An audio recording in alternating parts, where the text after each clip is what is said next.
पंगलिनिया रख ले बिया हमरा पिया जी के हो, पंगलिनिया रख ले बिया हमरा पिया जी के हो।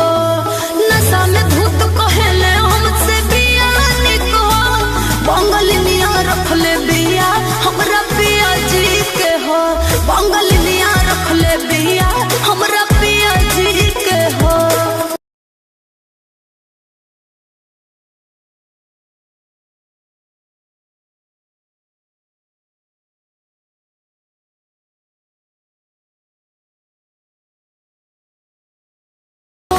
होश में मातम तू जोश में लागे न दे बाबू भैये ये राजा जी मुआइए देवा का तू काम जहुआइए देवा का।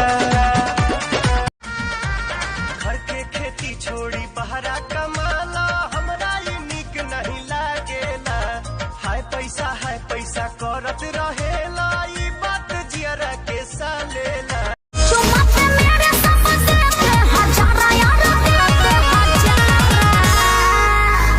मुरब्बे जैसा मीठा क्या चुम्मा तुम्हारा हमको भी ये सुगनिया दे दो बार।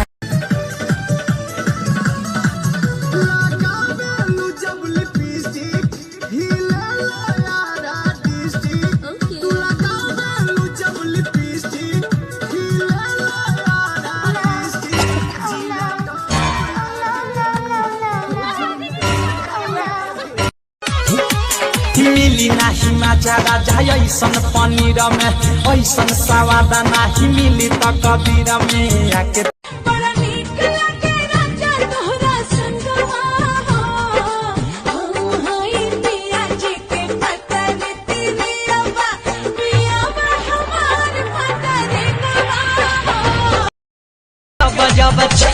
मतलब हद बा कहतानी कि हम फोन करतानी।